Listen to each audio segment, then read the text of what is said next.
किसी भक्त ने कहा कि समय समय पर होते है समय समय की बात, समय समय पर होते है समय समय की बात।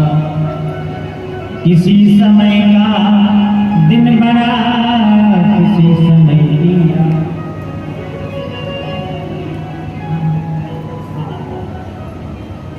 तो किसी भक्त ने कहा कि समय समय पर होते है समय समय की बात।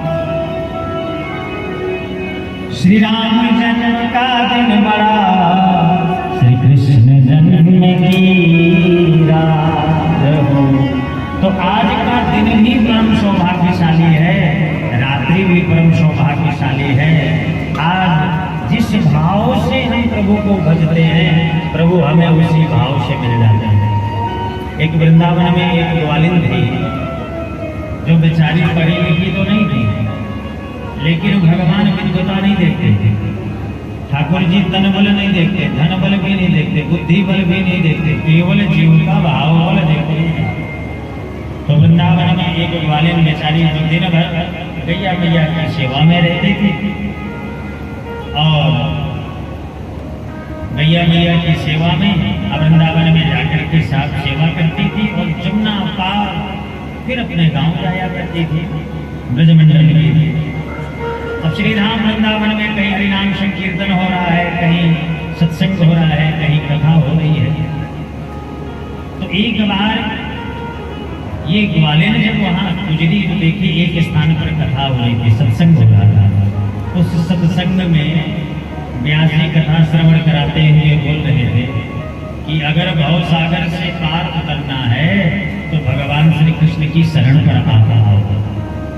भव सागर से पार उतरने का एकमात्र साधन है श्री गोविंद की चरणारविंद, श्री भगवान के चरणारविंदों का सहारा हो। ये बात लग गई इस ग्वालिन को। ग्वालिन ने सोचा कि मैं प्रतिदिन जाती हूँ, नौका पार करती हूँ और एक पैसा देने आने में, एक पैसा जाने में देती हूँ।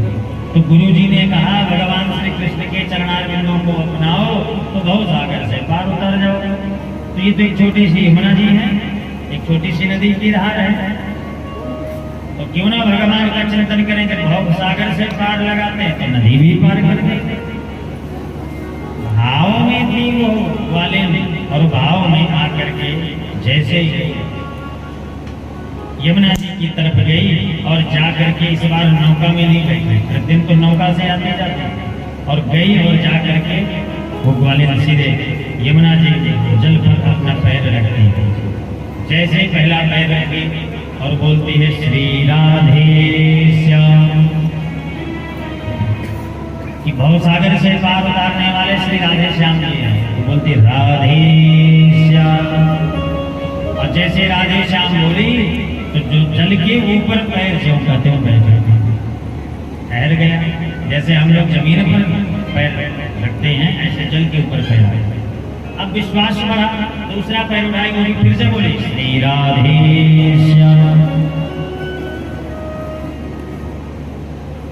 दूसरा भी पैर रख गया। अब बस जितने कदम रखती जा रही थी ये मैया, और उतनी बार बोलती जा रही थी श्री राधे श्याम, और पार उतर गई।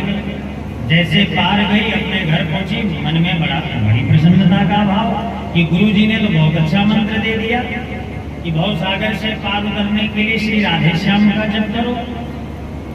रोज मैं पैसा देती थी, गरीब थी, कम से कम मेरे पैसे बचने लगे। अब तो आते समय और जाते समय यही उच्चारण। एक दिन मन में आया चलो गुरु जी की कृपा से मेरे पैसे बचने लगे, तो गुरु जी को हम आज अपने घर में भोजन प्रसाद के लिए बुलाएंगे। और वो दिन था श्री कृष्ण जन्माष्टमी पर्व। गुरु जी को आमंत्रित करी, गुरुदेव भगवान आप हमारे घर पधारे। आज बड़े भाव से अपने लल्ला की हमने सेवा करी है, बड़े भाव से अपने घर में साफ सफाई करके बड़े धूमधाम से उत्सव हम लोग मना रहे हैं, इसलिए कृपा करो आज हमारे घर में प्रसादी के लिए चलो। गुरु जी ने सहर्ष स्वीकार कर लिया और जैसे जाने लगे तो गुरु जी बोले कि चलो भाई नौका की तरफ चलो, नौका में बैठ के चलेंगे। ग्वालियर ने कहा नहीं गुरु जी नौका की तरफ नहीं चलना, दूसरी तरफ चलो। गुरुदेव भगवान को लगा हो सकता कोई और नौका हो, लेकिन ये जहां से प्रतिदिन आवागमन करती थी और उधर ही चली जाती, और जैसे गई जाकर के जल के ऊपर पैर रखती है और राधे श्याम का उच्चारण करती है, श्री राधे श्याम। राधे श्याम का उच्चारण करते हुए जाने लगी, पार उतर कुछ दूर आगे गई।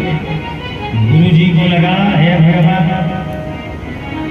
ये कोई जादूगरनी तो नहीं है, और कहने लगे गुरु जी आप भी आओ। लेकिन गुरु जी पार जाने के लिए घबराने लगे, तब ये कहने लगे गुरु जी बोलो राधे श्याम, गुरु जी बोलो राधे, गुरु जी बोलो राधे श्याम, गुरु जी बोलो राधे श्याम, गुरु जी बोलो राधे श्याम, गुरु जी बोलो राधे श्याम, गुरु जी बोलो राधे श्याम, गुरु जी बोलो राधे श्याम।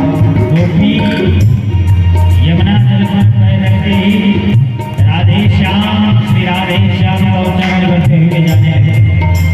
गुरु जी को लगा ये कोई जादूगरनी तो नहीं है। गोपी ने कहा गुरु जी आपके का दिया हुआ मंत्र, आपने कहा भव सागर से पार उतरने के एकमात्र साधन श्री राधे श्याम, तो ये तो यमुना जल है, इसलिए आओ। और कहने लगे गुरु जी जमुना क्या भव सागर में भी, जमुना क्या भव सागर में भी, इसी मंत्र से आओ।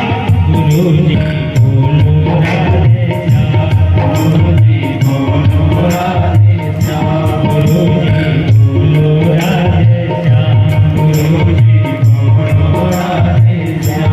और कहने लगे गुरु जी आपने मंत्र दिया था तो तुम्हें संभाली हूँ, पार जाऊं जमुना मैया के,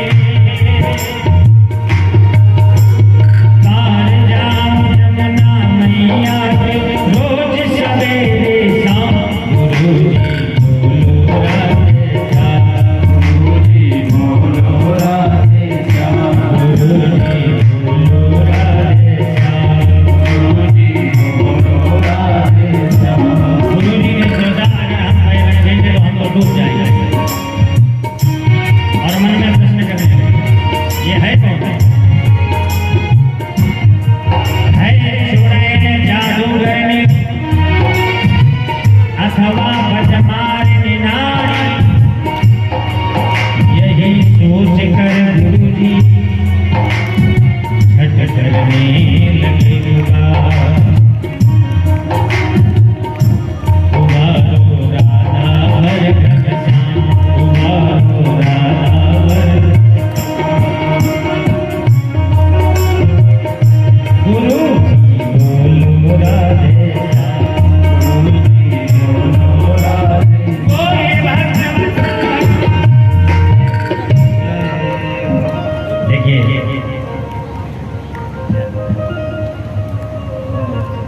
आइए आज जो समय 1 घंटे के लिए हमारे श्री महाराज जी ने कहा सुनिश्चित किए, तो आइए 1-2 भजन हम श्री महाराज जी के मुखारविंद से श्रवण करें। और कथा तो रात्रि में ही जो अपना समय रखा गया है, तो प्रतिवर्ष की भांति अपना उत्सव मनाते हुए भगवान का ठाकुर जी का कथा उत्सव मनाते हुए हम सभी लोग श्रवण करेंगे। आइए श्री महाराज जी के मुखारविंद से हम 1-2 भजन श्रवण करें।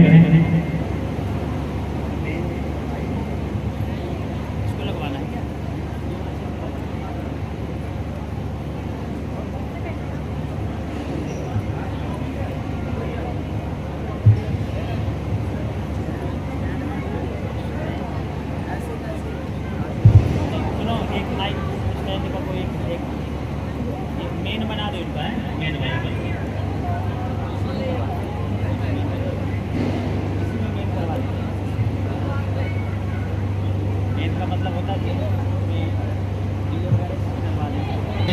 श्री राधे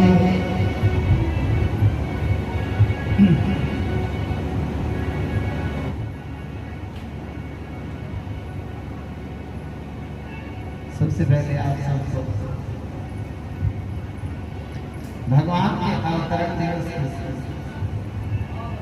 बहुत बहुत बधाई हो, बधाई हो, बधाई हो, बधाई हो, बधाई हो। बोलिए पुंडरीक ऋषि जी, पुंडरीक तीर्थ श्री पुंडरी धाम की जन कुरुक्षेत्र धर्म क्षेत्र कुरुक्षेत्र भूमि जय जय श्री राधे।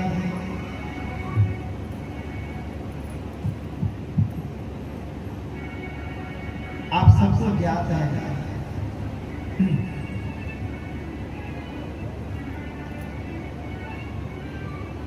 रामचरितमानस रामायण के माध्यम से सब जानते हैं। जब रावण का वध हो चुका था ना, तो लक्ष्मण जी कहने लगे राम जी को कि प्रभु अब क्यों झगड़े में पड़ना, अयोध्या के राज के चक्कर में सोने की लंका तो मिल ही गई। भगवान राम कहने लगे अति स्वर्णमयी लंका, ये जो सोने की लंका है लक्ष्मण, ये आपको रुचती है, आपके मन को भाती है, सुंदर तो लगती है आपको, परंतु आप भूल गए हो एक बात, 14 वर्षों से कोई इंतजार कर रहा है। कौन? जन्म देने वाली माँ और जन्मभूमि, पालन पोषण करने वाली भूमि। तो मैं पुंडरीक राशियों को, इस तीर्थ पर रहने वाले पवित्र लोगों को, धन्य धन्य जो लोग हैं, लेकिन हनुमान जी की तरह ये तो बल ही भूल जाते हैं अपना। अरे कुरुक्षेत्र वासियों को अपने कुरुक्षेत्र भूमि की महिमा को भूलना ही नहीं चाहिए। ये पृथ्वी पृथु राजा की है। पृथु राजा कौन है? भगवान विष्णु। ये पृथ्वी है पृथु राजा की, और मेदिनी है सारी, बाकी तो सब मेदिनी होती है। मेदिनी क्यों होती है?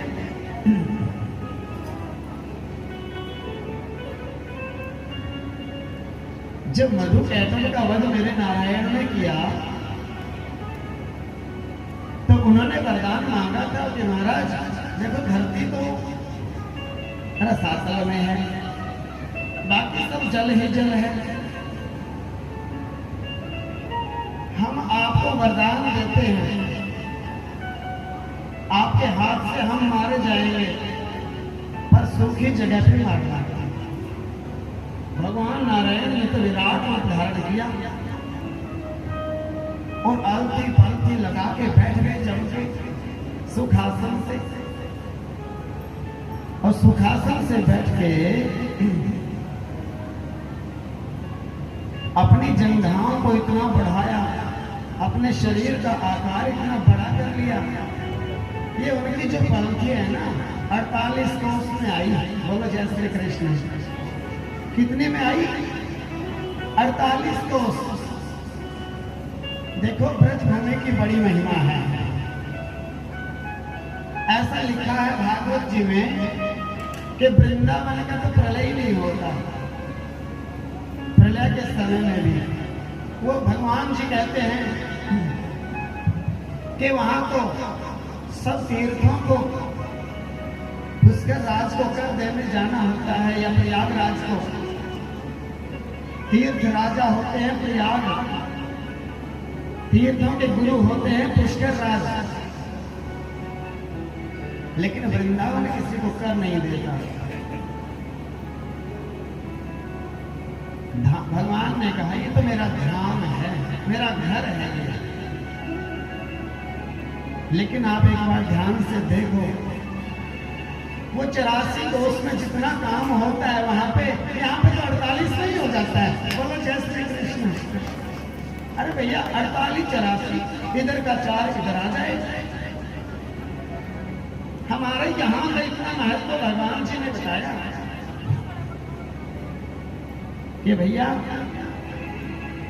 48 कोस की परिक्रमा कर लेना कुरुक्षेत्र भूमि की, आपका 84 कोस यहीं पे 48 कोस नहीं हो जाएगा। बोलो जय श्री कृष्ण। और राधा से कृष्ण से मिलना चाहते हो, मेरे को ही राधा यहाँ मिली कुरुक्षेत्र भूमि में, वहां तो बिछड़ गई थी, 100 साल तक मिली नहीं दोबारा। मिली तो कहां पे मिली? धर्म क्षेत्र कुरुक्षेत्र। राधा कृष्ण मिलन मंदिर है कुरुक्षेत्र में। हमारे सेठों के बिजनेस तो याद है कुरुक्षेत्र में किस किस की दुकान है अनाज मंडी में, ये नहीं पता होगा राधा मिलन मंदिर कौन सा है। भैया ब्रह्म सरोवर के ऊपर व्यास गौड़िया मठ है, व्यास गौड़िया मठ जयराम विद्यापीठ के बगल में वो राधा कृष्ण मिलन मंदिर है। वहीं पे भगवान कृष्ण को राधा जी का मिलन हुआ था। अब रहते कहाँ हुआ आप लोग? कहते जी हरियाणा में रहते हैं। तो हमने पूछ लिया आपकी भूमि को हरियाणा क्यों कहते हैं? कहने लगे, एक बच्चा उठा, कहने लगा गुरुजी हमने तो ऐसा पढ़ा है हिंदी की कक्षा में 5वीं क्लास में, बोले हरी भरी धरती के कारण और नाम बड़ा हरियाणा। मैंने कहा सुनो ध्यान से, अभी तो बैठे हैं। अरे जिस दिन 1966 में पंजाब ने हमें हरियाणा बांट के दिया था, किसी कोई बता सकता है कि दाने होते थे कि नहीं?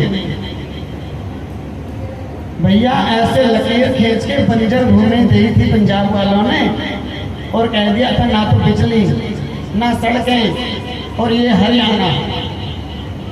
हमारे अध्यापकों को पता ही नहीं हरियाणा क्यों कहते हैं इसे। कहने लगे हरी भरी धरती। बड़ी मेहनत करी है बुजुर्गों ने, जंगलों को काटा, जंगलों को तोड़ा।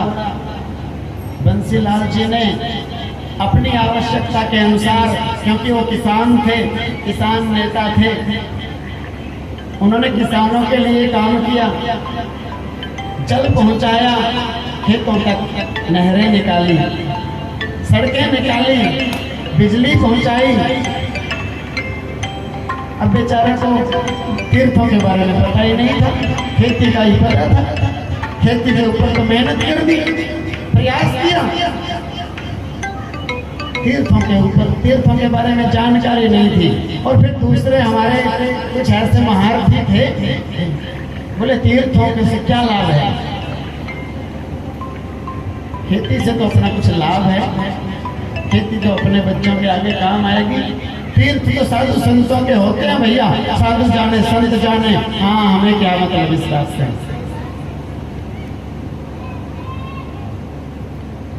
फसलों को उपजाऊ किया, भूमि को, लेकिन हरियाणा का उन्होंने भी पता नहीं लगाया हरियाणा क्यों कहते हैं।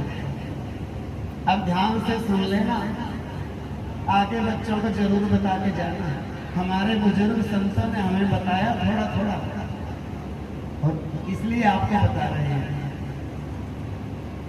हमारे पास में, अरे वृंदावन से तो थोड़ा दूर हो सकता है बरसाना, हमारे से तो बिल्कुल पास में है बरसाना। बोलो राधे राधे। वृंदावन से आप चल के देख लेना, बरसाना थोड़ा दूरी पे है, और पुंडरी से चलना बरसाना जल्दी आ जाता है। अब ये कहेंगे गुरु जी तो नाम से नाम मिल गया, बरसाने का नाम से नाम नहीं मिला। इतिहास बताता हूं, हमारे इस बरसाना में विष्णु पद तीर्थ है। वामन पुराण खोलो पढ़ो, व्यास जी के वचनों को तो प्रमाण मानते हो। वामन पुराण को खोल के पढ़िए क्या लिखा है, विष्णु पद, भगवान नारायण के लिए गरुड़ भगवान ने तपस्या की। नारायण भगवान प्रकट हुए, भगवान जी कहने लगे मांगो गरुड़ जी क्या चाहते हो, आपने बड़ी कठिन तपस्या की है, वरदान मांगिए। गरुड़ जी ने कहा प्रभु आपकी बड़ी कृपा है, सांसारिक वस्तु तो मुझे कोई चाहिए नहीं, लेकिन आपकी दिव्य अनुपायनी भक्ति या आपकी नित्य की सेवा मिल जाए उससे बड़ा कोई सत्कर्म हो सकता नहीं। अगर आप देना चाहते हो, देखिए शंकर जी के पास नंदी जी हैं, उनका वाहन होता है जो नीचे चलता है भूमि पर, और जो ऊपर उड़ता है ना उसको कहते हैं यान, वायुयान। ऊपर उड़ता है जहाज को नीचे, कोई ऐसा नहीं बोलता कि वाहन में गए थे हम लोग, भाई वायुयान में गए थे। ऊपर उड़ने वाले को यान बोला जाता है। प्रभु मैं ऊपर उड़ने वाला पक्षी हूं, आपकी कृपा से ऐसा वरदान चाहता हूं कि मैं आपका यान बन जाऊं और आपको जहां भी आप आदेश करें वहीं ले जाऊं। कहां पे हुई है बातें, हमारे इस बरसाना में। बरसाना के ग्राहक तो बहुत होंगे, सेठों के अनाज मंडी में गेहूं डालने आते होंगे, जीरी लेके आते होंगे, बरसाना का तो बिल्कुल आए। हाँ ग्राहकों को तो पता है, तीर्थ का पता नहीं है। जय हो। तो सुनो, पता करो थोड़ा, आप तो महाजन हो, बता रखो।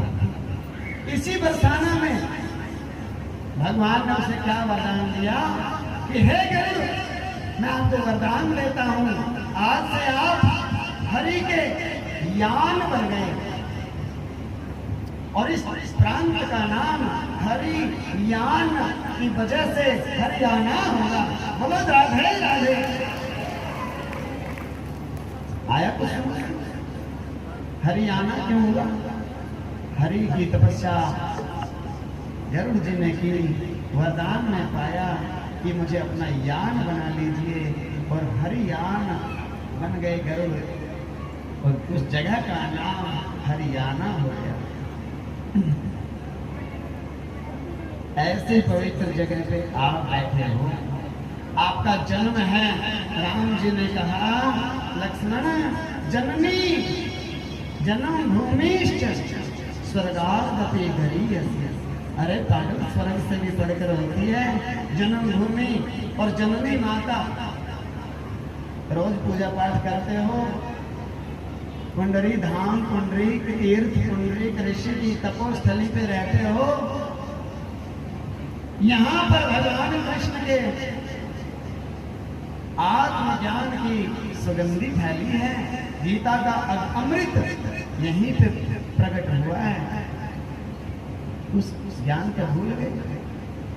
कोई भी पूजा करो, कोई भी पाठ करो, मैं रोज 4 बजे पूजा करता हूँ ना, सबसे पहले पुंडरीक ऋषि को प्रणाम करता हूँ। आपने इस तीर्थ पे मुझे रहने का सौभाग्य दिया और हमें जन्म मिला, आप लोगों को निवास स्थान मिला, जन्म मिला यहाँ पे तीर्थों पे, और आप उसकी जय तो बोलना ही भूल जाते हो। भैया आते हो जाते हो उस गली से, हाँ कुंडली में ही रहते हो, कोई विदेश में थोड़ी बैठे हो। आते जाते एक तो ये ध्यान रखा करो, जब भी मीटिंग हुए कि भैया जल कब भर रहे हो, जल कब भरोगे, जल की सफाई कब करोगे, वहां पे स्नान किस दिन किया था आपने वहां पे? कोई तो 60 से ऊपर हो गए, स्नान ही नहीं किया, पूरी उम्र हो गए। तुम तो हर कहते हैं ना भाई ये तो भैया तो यहाँ पे बात करेंगे बैठ के कि हरिद्वार वाले लोग तो गंगा में नहाते नहीं होंगे और हम रोज वहाँ गंगा जाते हैं। मैं कहता हूँ हरिद्वार वाले तो कभी कभी नहा भी लेते होंगे, स्नान भी कर लेते होंगे, तुम तो बिल्कुल ही नहीं करते होंगे। अपने तीर्थ में जरूर स्नान किया करो, और रोज नहीं कर सकते तो त्योहार के दिन तो जरूर किया करो। बाहर त्योहार आता है और उस तीर्थ का महत्व है, तभी फलो भूलोगे। अपने बल को भूल गए हो, हनुमान जी भी भूल गए थे, फिर जामवंत जी ने याद कराया था। और तुम भी सोए पड़े हो, याद तो मैं करा सकता हूँ, सोए को तो जगा सकते हैं भैया, तो जागे जुगे तो क्या जगाएं। जागे जुगा और उठे ही ना, बोले अरे भैया उठ जा, और चादर ओढ़ के पड़ा करा, उठा तो खड़ा, उठ तो गया। क्या लाभ है तेरा उठे का जिसने मंजे को छोड़ा नहीं, पड़ा तो मंजे में ही है। उठने का लाभ कौन सा हो गया? कोई स्नान किया नहीं, कोई योगा किया नहीं, कोई ध्यान तप भजन किया नहीं, हाँ उठा पड़ा। ऐसे उठे पड़े नहीं रहना, उठो तो उठ ही जाना, जागो, और जब जागो तभी सवेरा। और सब तीर्थों में जाओ, मैं मना नहीं करता। कोई ऐसा सोचे कि गुरुजी तो हाँ मना कर रहे हैं, सब जगह जाओ, पर अपने घर के पहला ध्यान रख के। मेरा तो कोई इसमें हाँ कोई मेरा पंडरी तीर्थ में कोई आश्रम नहीं है, कोई मेरे को अपना कोई लालच नहीं है, लेकिन संतों का काम है जो सोया पड़ा है उसको असली ज्ञान देवे, जगावे। जानो बात को पहचानो। चलो एक दो भजन मैंने आज्ञा लिए महाराज जी से, तो मैं कोशिश करता हूँ।